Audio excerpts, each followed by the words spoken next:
right. Welcome. Thank you. It's fun to do this. Welcome to the Center for Africana Studies, University of Pennsylvania, and the Department of Africana Studies, University of Pennsylvania. Right on. So we're going to be doing these insights into the faculty here at the University of Pennsylvania, Africana faculty, and you are first up. What? Dr. Timothy Rommen, Davidson Kennedy Professor of the College of Arts and Sciences, Chair of Music, and Professor in Music, and Professor for Africana Studies here at the University of Penn. That's right. And you've been here how long? Since 2002. Since 2002, my goodness. And where'd you come from in terms of your college education? Yeah, your PhD? so right from the University of Chicago, I finished up very quickly to be able to take this job. So yeah, fresh from grad school, right to here. Wow, fresh from grad school. Yeah. And in quick order, you get your first two books out. Yep. Right. We have "Make Some Noise." How do you pronounce? Make Some Noise. Make Some Noise. Yeah. Gospel Music and the Ethics of Style in Trinidad. That's right. And then right after that, "Funky Nassau." That's right. Roots, Routes, and Representation in Bahamian Popular Music. Yep. Right. And that's where we really want to get started. Okay. But before I even go there, I want to get your background a little bit. Okay. What got you into music? So I was really fortunate to be in a musical family, growing up in a musical family. My parents both were musicians and encouraged me to play.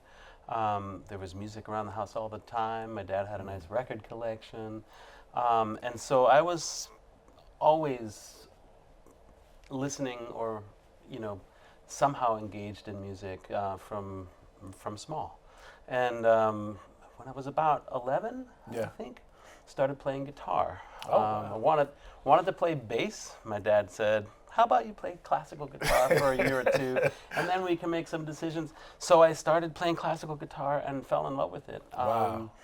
And one of the things that happened kind of early on was that I ran into this record of calypsos. So I was listening to these, and I had, gotten some of my chords down. I was playing a bit, and I was like, calypso, I automatically think Belafonte. Right, totally. There was some Belafonte, some Lord Kitchener, these kinds of things were in my dad's collection. So I was listening to these and thinking, wow, I love this stuff, and I can play the chords, but I can't play like these folks. Right. I can't actually, my body doesn't know how to play this way. Yeah. And so that was just somewhere in the back of my head, kind of stuck with me. Yeah. But over the course of kind of middle school and into high school, I started listening to more and more Caribbean music. So I was playing, on the one hand, I was doing classical music, right? On the other hand, I was like listening to Bob Marley and thinking about, calypso and not getting into some soca. This is early days, right? We had to go find the stuff. You really had to go, You had to go to record stores, and so that was sort of my kind of introduction into Caribbean music was through my dad's record collection initially, and then just exploration. And one of the things that happened to me, I'm so grateful for this, is that maybe early high school, I finally started listening to the lyrics. Hey, how about that? I was just listening to the grooves and the chords and the melodies, and then one day I was like, oh, so that's what he means by crazy bald heads. See that? Yeah. And so you were doing ethnomusicology before you even knew it, really? I suppose I was. It was the way in for me. Right. And so, not to put too much emphasis on it, but I do think that part of my political awakening and my scholarly awakening was thanks to listening to Marley records. So prior to that, you really didn't know much about the Caribbean in terms of its history? No. I don't have family connections in the Caribbean at all. Right, so this was a sort of musical entry, and then a political awakening, and then a real kind of intellectual interest that kind of grew and blossomed out of that. So then once I kind of realized the histories at play, the kind of stories that are part of the region, the amazing music that's coming out of the region, the decolonial efforts that that music is a part of. These things just clicked for me, and I continued along a kind of a performance path for a while. So in college, I majored in classical guitar. But by then, I had really begun to shift the kind of repertoire I was playing. I realized by then I had started reading, Frantz Fanon and Césaire, and just trying to kind of understand the region. And one of the things that kind of was pretty clear to me by kind of early college years was that some, at least, of the Western art music that I was playing on my instrument was only made possible by the surplus that was generated through the slave trade and through extractive practices you're in classical the region. music, and then Caribbean is kind of the opposite end of the spectrum. Yeah, one was made possible by suffering. That's right. And exploitation. Yeah. And so I've never lost my love for some of that music, but it has changed my relationship to it. And so by the time I finished my undergrad degree, I was pretty well on my way to becoming an ethnomusicologist. Right. And a couple of little detours along the way, I wound up at University of Chicago and was able to really train and become an ethnographer. So let's go back for a second. Where did you go to undergrad? I went to a really small Christian liberal arts college in the Chicago area called Trinity College. Oh, I know Trinity. Yeah, tiny little place. Yeah. I followed my guitar teacher there. It wound up being a launching pad for me in many respects. Your guitar teacher was classical. Yes, Okay. correct. Yeah, so I got some things I didn't need. I got other things that I did need. Right. Sure. Like anybody going to an undergrad program. And it helped me kind of make some decisions for myself about what was important to me. Let's put it that way. Right. So at Trinity, you were doing the classical piece. Was there anybody at Trinity who was versed in the Caribbean? So you really had to do the Caribbean on your own? That was my own sort of journey, Yeah. And then I went from there to do a master's degree at Northwestern University. But at Northwestern, I had planned to study with the only ethnomusicologist who was on faculty at the time, Paul Berliner. And as it happens, I arrived just as he got a Guggenheim Fellowship. So he left, and so I wound up doing a master's in musicology, actually, because that was the coursework I wound up taking. And Chicago's a great place to do it because the music is so rich in Chicago. You have so many different traditions and things. Chicago, So from performance in the undergrad to musicology in my master's work, and then ethnomusicology in my my PhD work. So for our viewers who may not know what ethnomusicology is, give us the cheat sheet on what ethnomusicology is. So it's an unfortunate name for a discipline, but really what it winds up being is the anthropology of music. Right. So we're trained as ethnographers, and we think through music about bigger questions that have to do with humans.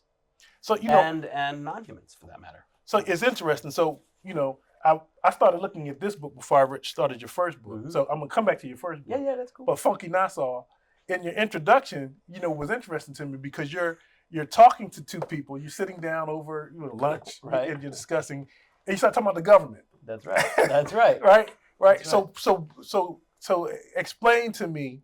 I guess this goes back to the decoloniality and things. Explain to me how that's so connected in terms of the music and how we see our history and politics in a particular place. Yeah, well, in the Bahamas, that book is really, it traces the kind of longer history of tourism in the Bahamas, sort of from the 1930s through basically the current, 2000s, the early 2000s is when that research came to an end. And one of the things that was really important to understand about the tourism industry is that it is also, by and large, unsustainable, exploitative, and so musicians and artists who are, you know, trying to make a living in the Bahamas recognize that they have to make some kind of accommodation to the reality on the ground. They're going to have to play for tourists, right? But they look to their government for some sort of policy or some sort of help to kind of make sure that artists are being taken care of or supported in particular kinds of ways financially. And you know, over and over again, in one way or another, they've been disappointed, let's say. How do the artists, do you think, feel about having to create this kind of music for tourists in one sense? Yeah, I think obviously, you know, everyone is different and has a different kind of relationship to what it means to work in the service industry, basically, right? I think most find a way of being kind of true to their own artistic and aesthetic ideals, while at the same time providing you know, entertainment and meeting some expectations on the part of the tourists. I think all of them wish that there was a more vibrant local musical scene, you know, by and for Bahamians, right?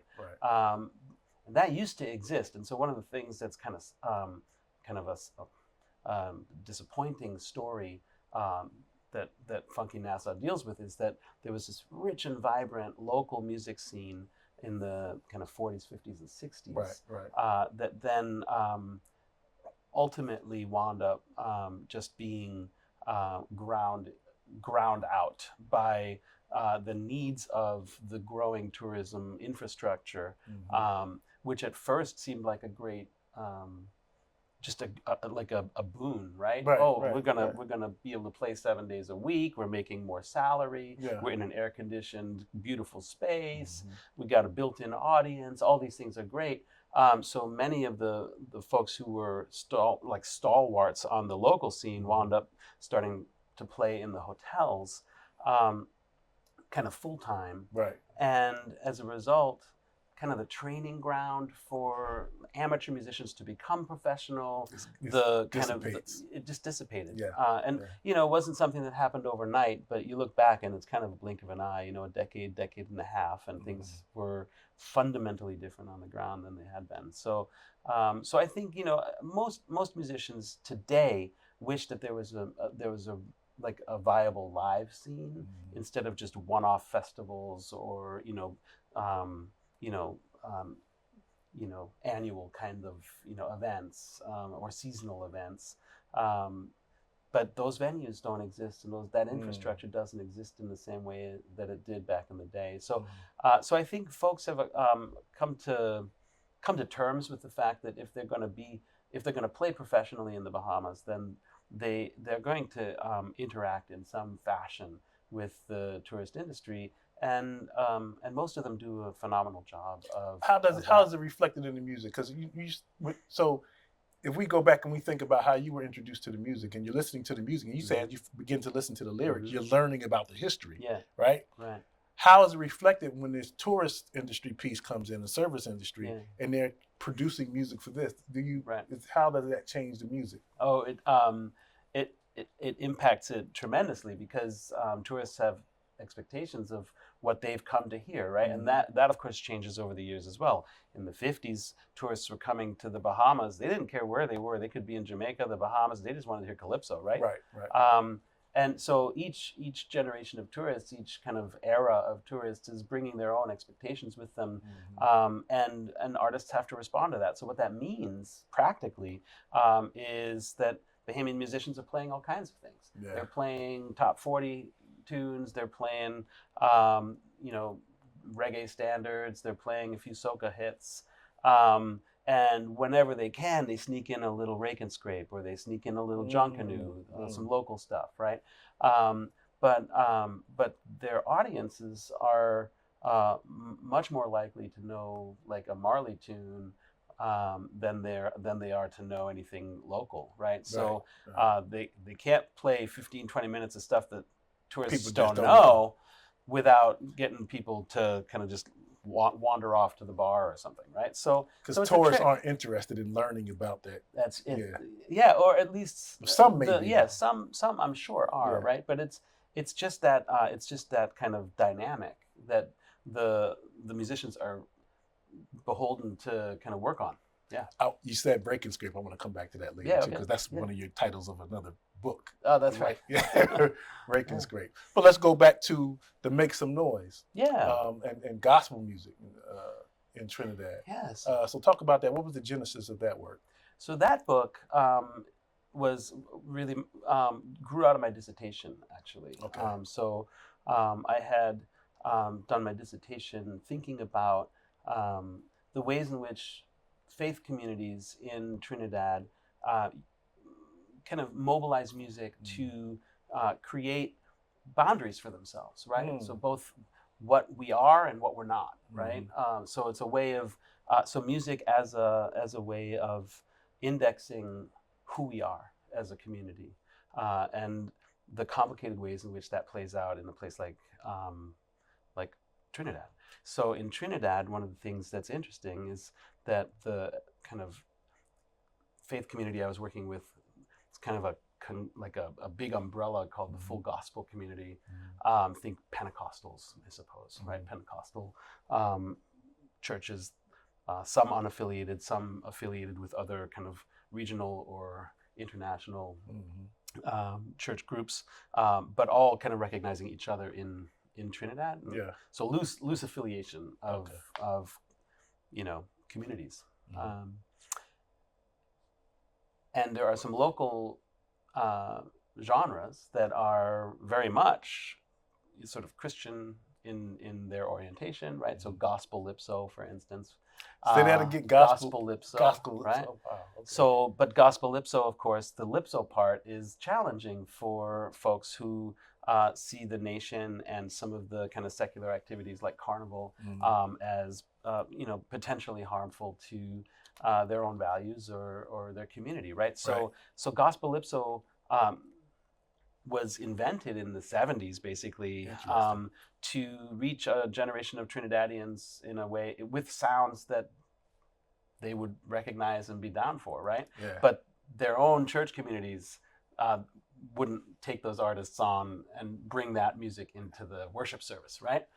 On the other hand, gospel music from the United States, which also has all sorts of interesting kind of economic, class, racial baggage, is unproblematically kind of just taken on and used in worship services, right? So you have these really interesting relationships to sound and to genre and to place and to the related ideologies that are part of that that determine what gets played, what gets heard, what gets supported, what doesn't. And so the book is really about kind of wrestling through those kind of bigger questions. And so that's why I subtitled it The Ethics of Style, because there's something about what's good, right? In these styles, right? Yeah. Which normally you wouldn't put those two things together, right? Yeah, style and So that's what that book is about. So now I know there's a lot of Trinidadian immigrants in the United States, right?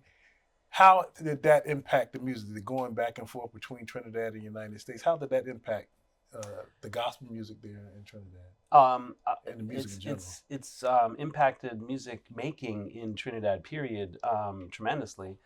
Whether we're talking about calypsonians traveling to New York to record the season's tunes and then kind of bringing the records back to sell in Trinidad, or we're talking about musicians asking a relative to bring a piece of gear home for them, or the ways in which media begins to travel once you have radio or once you get to the point of like MTV or BET or what have you, right? So so when cable arrives, things change, right? Sure. So the movement, not just of people back and forth, but also of new kind of structures for media have played a massive role in how Trinidadians listen, perform, think about sound, and gravitate toward genres. Now, to do that work, did you have to take a deep dive into gospel music in general?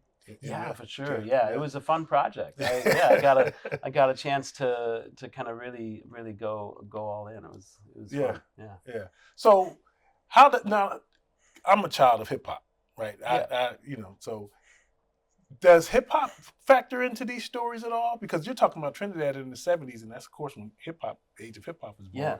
How does So yes, the short answer is yes. The longer answer is that especially through genres like dancehall, which has its own relationship to hip hop, right? And more recently, yes, absolutely, hip hop is a big influence, I think, on a whole range of things that are happening in the Caribbean and in Trinidad. Yeah. But yeah, dancehall was another kind of genre that I thought about in Make Some Noise, because there was a whole generation of artists who were thinking about how to create something along the lines of gospel dancehall, right? So dancehall rhythms and Christian lyrics, right? And as you can imagine, that was pretty controversial, not only because of the genre's associations, but also because Trinidad and Jamaica don't much like having to share anything, right? Yeah. So like, hey, we're Trinidadians. Why are you bringing Jamaican sounds to us, right? So this kind of controversy was a part of that as well. Can you, so that gets me to think, can you talk about in terms of a form of resistance and how music can be a form of resistance, particularly when we're talking about decoloniality? Yeah, sure. So I'll give you an example from my current work, which is I'm thinking about Dominica. And Dominica is this Anglophone, English-speaking independent nation state of 70,000 people, right? So first of all, just 70,000. Just 70,000, right? And it's in a French-speaking neighborhood, right? Guadeloupe to the north, Martinique to the south. Where Tyrone is from. That's right. With long-standing French Creole cultural roots, right? And so it's this really interesting place, and it's also really small. And so one of the things that music has provided, I think, especially the small island Caribbean, is a way of articulating a different way of being connected to the region. So the big island Caribbean, right? We're thinking here like Trinidad, Jamaica, Cuba, the bigger places, right? Sure. They can sort of at least operate under the kind of general illusion that they don't need each other, right?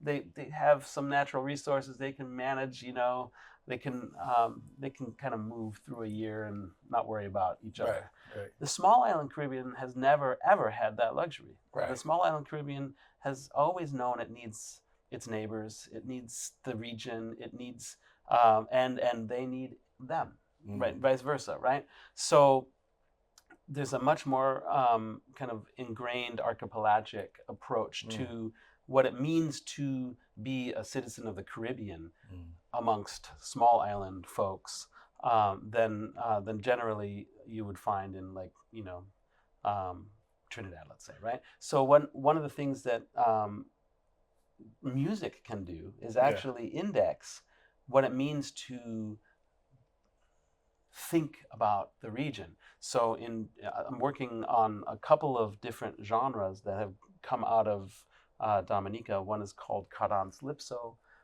and the name itself kind of probably, if you've probably heard of cadence from Haiti, right? So Haitian music's combined with Trinidadian calypso, right? Wow. And so here now we have something really interesting happening. We have a genre that's being created across linguistic blocks. Okay. And most of the time in the Caribbean, music travels within linguistic blocks, right? So soca travels mostly in the Anglophone Caribbean, cadence travels mostly in the Francophone Caribbean, right? So, so here we have this really interesting thing where, no, actually, Dominican artists are saying, we can do all of this and we can sound it all within our own kind of genre, right? Wow. And bouillon does something similar. This is the other genre that I'm thinking about. I would imagine that music becomes very vibrant because of this different It does. intermingling of styles. It does, and you can hear the region just indexed sonically, right? Yeah. And so when you're asking about music as resistance, there's there are kind of subtle ways of making an argument, right? This, I would argue, is a fairly subtle way of resisting the notion that music is always from some place and belongs to only X people, right? Or X community. Right. It's a way of saying, no, actually, we're citizens of Dominica, but we are Caribbean, and the region is us, right? And the sounds of the Caribbean and of the region are shared resources that we're taking advantage of in creating our sounds. So that's a more subtle one. But of course, in times, at times, music can be explicitly, resistive, right? Lyrics, the sonic markers that are chosen. So absolutely, I think music offers us a great deal as communities, and not to go too far afield, but there's styles of music that are understood as sort of public protest vehicles, like plena. Plena in Puerto Rico is a good example of that. When someone needs to protest the government, or when there's a policy that people don't like, people show up and they sing plena. That's right. That's right. So there's this wide range that music can inhabit. And one of your other works is titled Sonics and Sounds. You have another work that has sonic and sounds? I have Sounds of Vacation. Sounds of Vacation. Yeah, Sounds of Vacation is an edited collection that basically takes some of the work that was started in Funky Nassau around tourism, and in collaboration with Jocelyne Guilbeault, one of my favorite colleagues. We did a project where we said, hey, guess what nobody is writing about? Music in all-inclusive hotels. And there's some good reasons for that, right? Good luck trying to get reimbursed for staying in in an all-inclusive hotel, as a research project, right? So it'd be like sort of, I'm sure it can be done, but it's challenging, I think. I want to go on a cruise as a researcher. Yeah. That's not going to happen. It's tricky, right? Yeah. So somewhat equivalent, right? But nevertheless, that's one of the spaces where, particularly when you're talking about tour, exactly, where tourists and local musicians interface, right? One of the most obvious places, and yet there's very little written about it. So we took that on as a kind of mini project, and had some wonderful collaborators that joined us, and it was a fun project. Oh wow! Okay, so now you also have a series that you're editing. Yep. Right. And that series is on? It's with the University of Chicago Press. It's called Chicago Studies in Ethnomusicology. And I'm really fortunate to co-edit that with my former advisor and dear friend, Phil Bowman. Okay. Yeah. Wow. Okay. Yeah. So, one of the things I want to do, or we want to do with this, so the lay person who's looking at this, so the question is why? Why should the layperson be interested in this kind of work? Why should they be interested in ethnomusicology? Well, there's short and longer versions to answer that as well. I would say the short answer is because all of us are able to connect in to some form of the arts, I would imagine. Mm-hmm.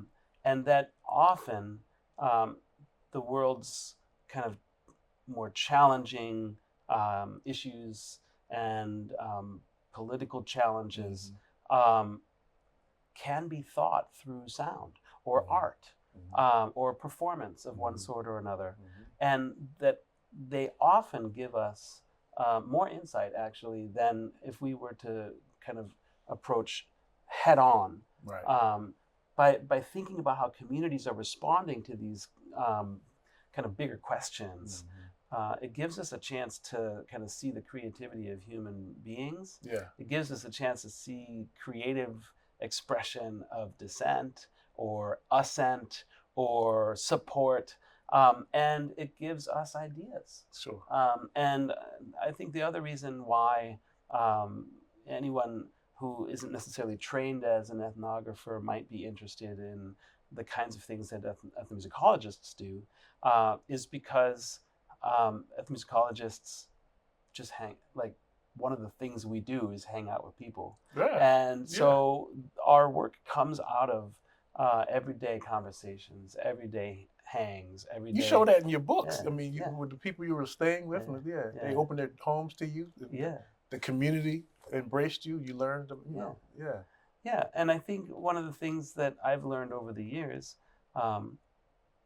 is to trust those conversations, to trust the things that that emerge over a meal, the things that emerge at the end of a concert, the things that, and all of us, I think, intuitively know that that's how one of the ways that we learn. That's right. One of the ways that we grow. One of the ways that we, by sharing with each other, we develop ourselves. And so I feel incredibly fortunate that I get to do that for a living.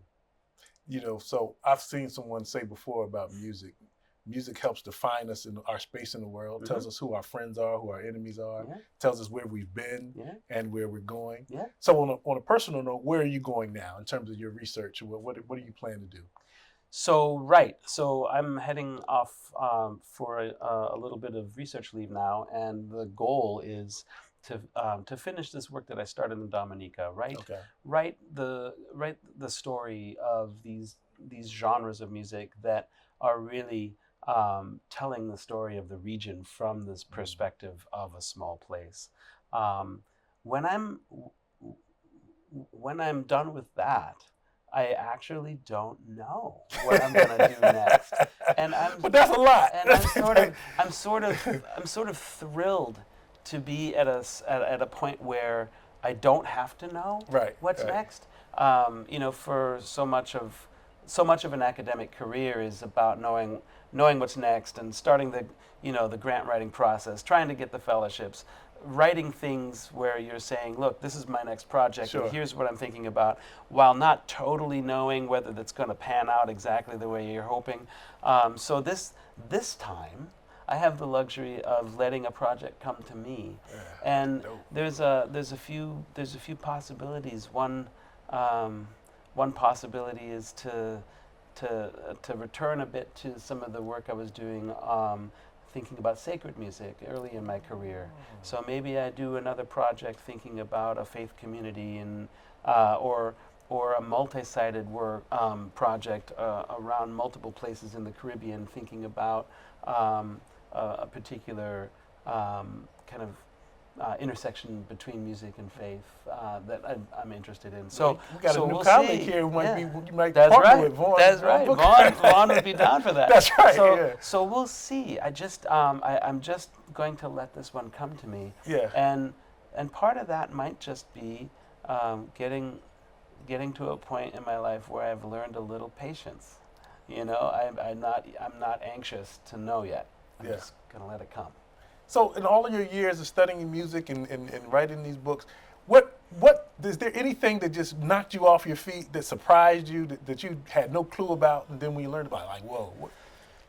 I think I'll say two things about that. The first thing is that I continue to be absolutely blown away by the sheer amount of artistic and musical creativity in the Caribbean.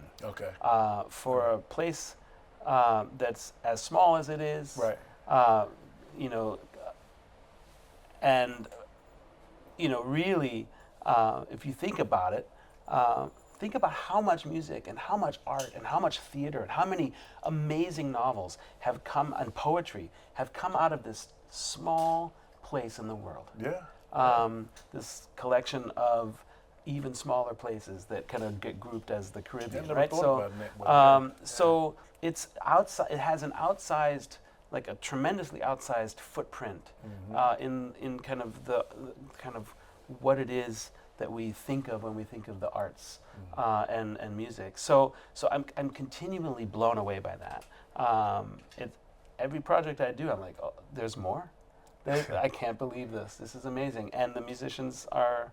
I work primarily with musicians, but the musicians and artists I meet and have the privilege of working with are just so talented. So that's the first thing I'll say. Sure. The second thing I'll say is that I'm continuously blown away by, and this in this environment might seem overly optimistic or maybe even a little naive, but I'm going to say it anyway. I'm continuously blown away by how generous people are with their time, with their energy, with their ideas. I have no business expecting anyone would want to talk to me about any of this stuff, but people are generous and they're kind, and I try to reciprocate that. But I'm always mindful and always blown away by by When people's. you first went there and met people, was there any trepidation on their part? Being a Westerner coming in, was there? So of course, right? I'm a cis white male, right, with no roots in the region, and depending on where I've been, I've had different reactions in different places. In Trinidad, where quite a bit of scholarship has been done in the past, some damage has been done, right? People would ask for materials and never return them, or they would, make promises that weren't kept, these kinds of things. And so there's a real trust deficit in some places, Trinidad being one of them. And the only way really to overcome that is to just be there. Sure. And let them know who you are over time, and hope that at some point that is evident to them, right? And so there too, though, how could it be otherwise? Sure. So I just I'm here when you're ready, that kind of thing, right? Right. And in the meantime, can I do something for you? Sure. Sure. Can I play guitar for you in the studio? Do you need help lugging gear to the show? What do you need, right? So those are the kinds of things that certainly do come with being an ethnographer in a place where people who look like me have been a part of the problem. You've had some impromptu jam sessions that you got? Oh yeah, for sure. Do you have any on tape? No. Oh! Not that I have. I mean, I'm sure there's tape someplace. Yeah, but I was don't about have to say, any. yeah. Because if it's on video, we have to attach it to this as an addendum. Sorry. Sorry. Yeah. But no, so even though at times I've had to wait and show my own goodwill, the fact that folks ultimately have almost always come around to become my friends, Sure, and collaborators, to me is endlessly surprising. Endlessly surprising. Why? What reason would they have to do that? After all of that colonial history, after people who look like me, being responsible for so much pain and suffering, why would they give me the time of day? Wow, So, that's amazing. Yeah. That's a good place to end. Except one of the things, the coloniality. One of the things I realized as you said that. What was the music like during the colonial era? I mean, so that's one thing that we didn't unpack. Yeah, so it depends a little on where you were. Obviously, Okay. The Caribbean is just this kind of collection of really diverse, small little ecosystems, right? Right. But in many places, it was a little bit of kind of what we brought and are trying to hold on to, right? So moon dances, you know, so let's talk about the Bahamas for a second. So certain kinds of dances that, you know, were reminders of, you know, a past that no longer was accessible, right? So certain ways of drumming, certain ways of being together musically. That certainly was part of it. And rake and scrape as a genre kind of emerges out of some of those traditions, right? But the other thing that was happening is that in many contexts, slaves were musicians. Right. And they were playing for governors' balls, or they were playing at dances, right? And so they were learning all these kind of European dances. And they were like the quadrille and, you know, whatever, right? And the waltz and, and the polka and whatever. And all of these were, well, not maybe all, but many of these were adjusted and accommodated to, you know, what would work for, you know, the African community, the slave community, and, you know, we don't like doing it, but we'll take something that we can use from. We'll play for you, and then we'll take it and we'll add some of our stuff, add a little flair and we'll make it work for us, right? And so there was always this kind of hybrid kind of musical culture where, and you know, this is where, you know, the notion of Creole comes from, and creolization, right? So there, you know, what happens when these two very unequal systems, cultural systems, come into contact? Well, some mixing of these is going to happen along very skewed power, you know, structures. But still, that's in one way or another, that is what was happening all around the region. Little bits of European stuff wound up in African stuff. Little bits of African stuff wound up being infused into the dances when they were playing for the governor's ball, right? To be like, yeah, I'm gonna throw this rhythm in, right? And so that's that style you talk that's about. Right. That's and so you know, these markers made their way back and forth, and I think there was great flexibility early on in trying to figure out how this was all going to work, and then eventually genres coalesce around this, and you move forward. Excellent. Well, Dr. Rommen, thank you so much.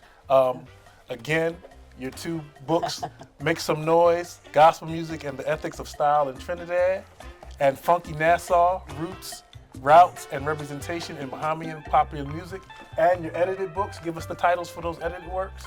Sounds of Vacation and Sun, Sea, and Sound. Sun, Sea, and Sound. Thank you very much. Yeah, you bet. So glad to be here. Yep. All right, cool.